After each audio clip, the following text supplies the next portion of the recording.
Hello everyone, welcome to HIM 216. This is a continuation of the lecture for Chapter 10. I think at the end of Lecture 1 I might have said Chapter 9, but that was in the old book. It is Chapter 10. So I want you to turn to page 189 in your textbook, and we're beginning with Guideline B. Now we've talked about this. We just talked about this in the last chapter, in the last lecture. So I'm not going to go over this again, but basically when we have infections that are causing diseases in other body systems, we can use codes from B95, 96, or 97. And of course the important thing is that when we go to infection, when we look at the organism, for instance, for E. coli, as cause of disease classified elsewhere, B96.20. So we always want to make sure that we have a code from one of those categories. And in this example, the patient comes in with a UTI due to E. coli. When we look at the code for urinary tract infection, it doesn't say anything about including an organism. And when we go to that code, it does have an instructional note to use an additional code from those categories to identify the agent. Now, there are some infections that are resistant to antibiotics. The ones that we are most familiar with are MRSA and MSSA, and then VRE, which is vancomycin-resistant enterococcus. Now, in this example, in the index, you just put resistant. Organism to drug, and then you can go down and choose the drug. The vancomycin is here, V16.21. You can see that as one of the codes for this second example under C. And then to code this, we're going to code we have endocarditis.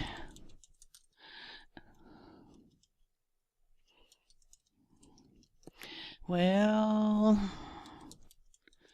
my fingers aren't working. We have the code for endocarditis, but this is actually acute endocarditis, and it's infective. Enterococcus is a bacteria. If you don't know that, you need to look it up. So it's infective. So that gives us the code I33.0. And then it does tell us to use an additional code to identify that infectious agent. So in the index, if I try to put in enterococcus, it is not in there. Oh, by the way, I was going to remind you that VRE is actually one of the abbreviations on page 187. If we try to look up enterococcus, we can't find it just by trying to type it into the index. So if I go to infection, enterococcus, I don't find it there either. But if I put in infection and then bacterial, as cause of disease classified elsewhere, there's my enterococcus. So always think about looking up the type of organism that you're looking for, and this is enterococcus is a bacteria, and so I'm able to find it there, B95.2. And so our codes for this are the acute endocarditis, the fact that it's vancomycin resistant, and the actual organism, the enterococcus organism. So now we're going to start talking about sepsis, severe sepsis, and shock. And in your book, I want you to turn to page 197. So again, if you haven't read this information, on sepsis. It starts on the bottom of page 197. Then I suggest that you pause this and read this information about sepsis. This is a lot of information. The guidelines are covered here in this narrative form, and we'll go over those as well. But basically, sepsis is when the immune system, your book says, goes into overdrive, and it releases all kinds of chemicals that cause widespread inflammation in the blood to combat the infection. And one of the things that can happen with this is that you can have developed severe sepsis, which means you have an organ failure or organ dysfunction as well. So the American College of Chest Physicians and the Society of Critical Care Medicine have identified different levels of sepsis, and those are listed here in your book. There is SEERS, and this is SEERS when there's no confirmed infectious process, and the symptomology of SEERS is listed here: hypothermia, tachycardia, tachypnea, hypocapnia. And then there is sepsis, which is when you have SEERS as a result of having an infectious process. Then you can have severe sepsis, and this is sepsis when you have an organ dysfunction, and then you can have septic shock.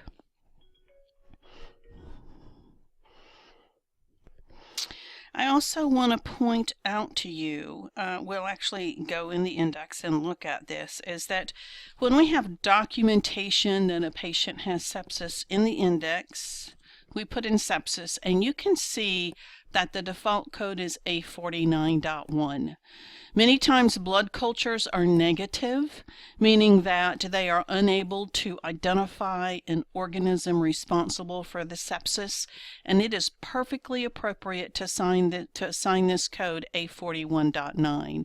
If we know the organism, we can put in sepsis, comma, and then look up the organism.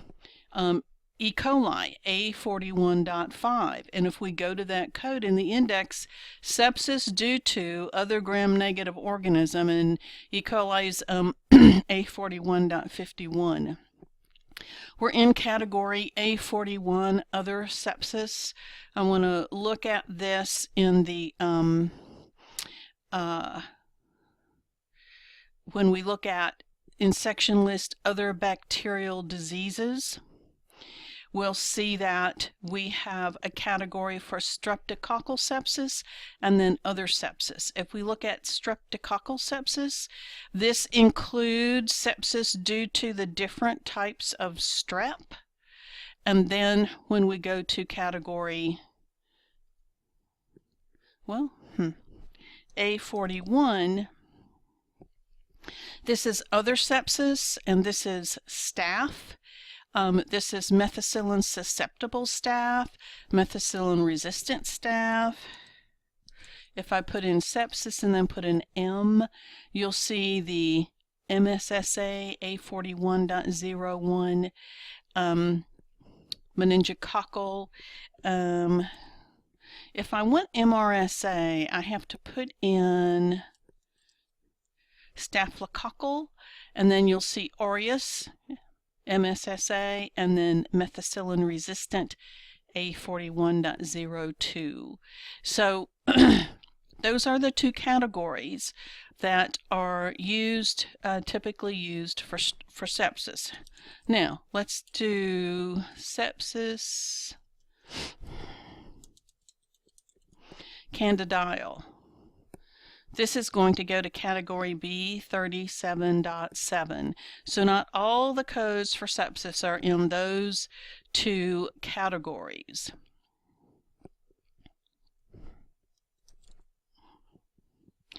Now,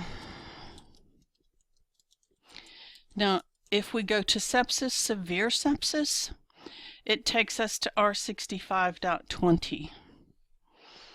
And well, it takes us to R65.20. This category is symptoms and signs associated with systemic inflammatory and infection. If I put in SEERS, I don't get anything. If I put in systemic, see down here at the bottom, inflammatory response syndrome, non-infectious with acute organ dysfunction, and lupus erythematosus. We're going to choose with acute organ dysfunction. We come to this category. We are looking at an infectious process. So if we have severe sepsis, we're going to be at in this category R65.2. It's very important for you to look at these instructional notes in this category. You'll notice there's a code first, and it tells you to code first the underlying infection, always. This code can never be a principal diagnosis code. It can never be a first listed code.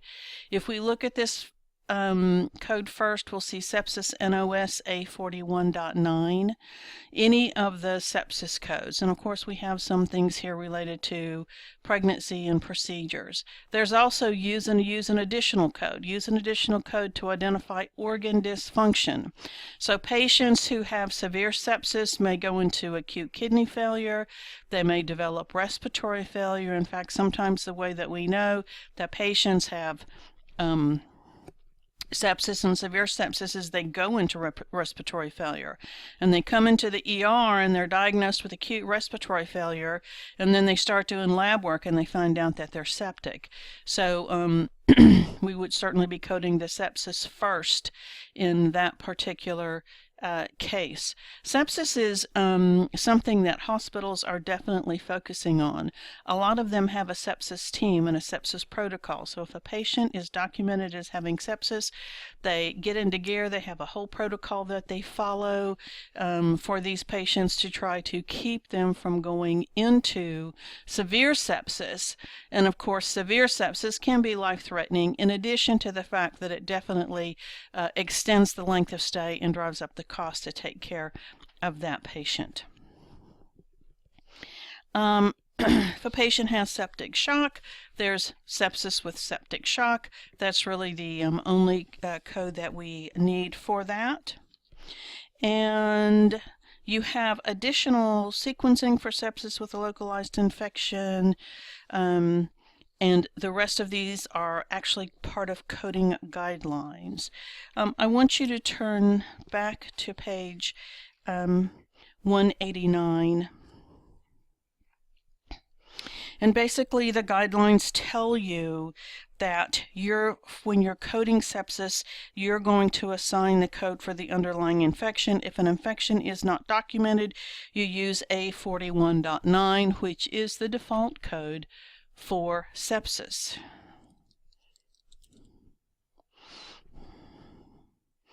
And then the example is the patient comes in with sepsis. After study, the physician documents that they have sepsis secondary to Staph aureus found in the blood cultures. The patient also has Staph aureus pneumonia. So when we're coding this, we're at sepsis, and then we're going to go to the organism Staph aureus, A41.01. Always code up. Look at the instructional notes. And then this patient also has pneumonia. And we have Staph aureus pneumonia, J15.211. So those are the two codes for this particular example. The next guidelines tell us that if we have negative or inconclusive blood cultures, that does not mean that we cannot assign a diagnosis of sepsis. We want the physician to document that the patient has sepsis. If he doesn't, if we have negative blood cultures but we have clinical indications of sepsis, we can query the physician to determine whether or not the patient had sepsis. And in this bottom example, the patient comes into ER. They have shaking chills, their temp's 104, their WBC is 14,000. The physician suspects sepsis. He does blood cultures, they're negative, but on the discharge summary, the patient documents that the patient has sepsis. We don't need to query for that. The patient's documented the sepsis. There's no organism documented, so this is an example of when we would be using this default code of A41.9. Now on page 190 it talks about urosepsis. Urosepsis is not sepsis. There's not even a code. Let me see.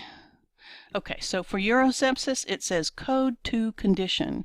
Many times physicians will refer to a urinary tract infection as urosepsis. So if urosepsis is documented, you need to query the physician and ask him to clarify whether or not this patient is septic or whether they have a urinary tract infection. So in this first example on 190, the patient comes in with fever and painful urination. The physician documents urosepsis and he admits the patient for IV antibiotics. So at this point, the physician has to be queried to clarify whether or not the patient is septic or they have a urinary tract infection. Usually when it's urosepsis, it's just a urinary tract infection. Next example, patients admitted to the hospital with sepsis and acute renal failure secondary to sepsis. So do we have an organism documented? No, all we have is sepsis. So we're using that default code of A41.9. This patient has acute renal failure. That is an organ dysfunction. So this patient has sepsis with organ dysfunction. R65.20, so sepsis with organ dysfunction, R65.20.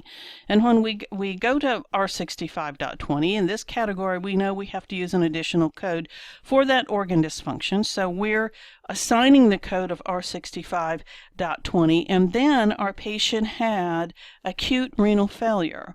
So when we look on this, we can see that acute kidney failure is actually the code that we use, not acute renal failure. We have to code the acute kidney failure. And when we go to acute kidney failure, we have N17.9, acute kidney failure unspecified, and that's the code that we're going to assign because we don't have tubular or cortical or medullary necrosis. We just have documentation of acute kidney failure. If I go to kidney failure, kidney acute, and it says see also failure renal acute, and the default code is N17.9.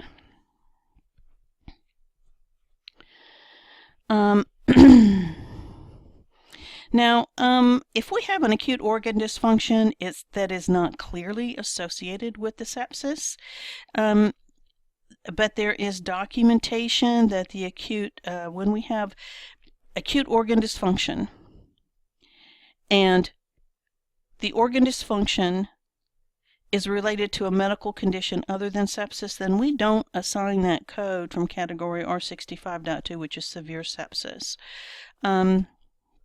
The organ dysfunction must be associated with the sepsis in order for us to assign that code for severe sepsis. If the documentation isn't clear about whether or not the organ dysfunction is related to the sepsis, then you're going to have to query the provider. So in this example, the patient is admitted to the hospital with sepsis, pneumonia, and acute respiratory failure. Well, there's no documentation of an organism, so we're using A41.9 for the sepsis. We're coding the pneumonia, which is J18.9, and we're coding the respiratory failure, which is J96.00. Now, this is definitely when we would want to query the physician to determine if the respiratory failure was due to the sepsis. Then we would be coding severe sepsis. We would be coding R65.20 for severe sepsis, and then we would also have the code for the acute respiratory failure. Severe sepsis. Severe sepsis requires 2 codes. Always. This is a note card, an index card type of thing. If you have documentation of severe sepsis, you must have 2 codes. You have to have the code for the sepsis, which is the underlying systemic infection. So anytime you see this term underlying systemic infection, and this is in B on page 190, guideline B, Underlying systemic infection typically means sepsis. And you're going to look up sepsis, and if you don't know what it is, you're choosing A41.9. Then you're going to have a code from category R65.2 for the severe sepsis. And many times you have to query the provider, or maybe clinical documentation improvement will have queried the provider while the patient was in the facility. Let's look at this last example on page 190. The patient was admitted with septic shock and acute renal failure caused by a UTI that was due to E. coli. On the discharge summary, the physician states sepsis due to E. coli. So we have a number of things going on here. We have sepsis due to E. coli, so we have an organism. Sepsis, and then Escherichia coli, A41.5. Sepsis due to, A41.51. Sepsis due to Escherichia coli. Then the other thing we have going on is that this patient has a urinary tract infection. So we're going to code N39.0. N39.0. Now, we've already included the fact with the sepsis that she has E. coli, so we are not going to assign an additional B code to this because we've got the E. coli documented with the sepsis. Now, she has septic shock, so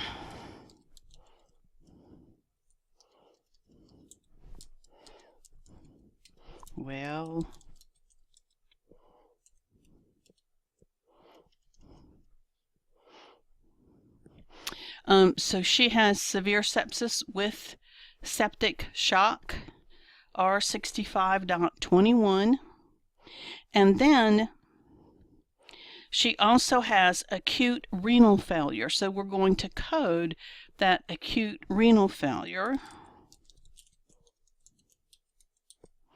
N17.9. And so that's how we came up with the codes for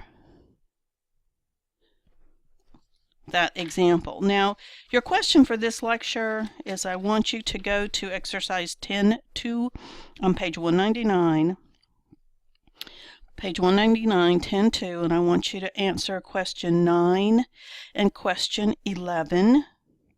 And I will tell you that for question 9, there's one code. For question 11, there are 3 codes.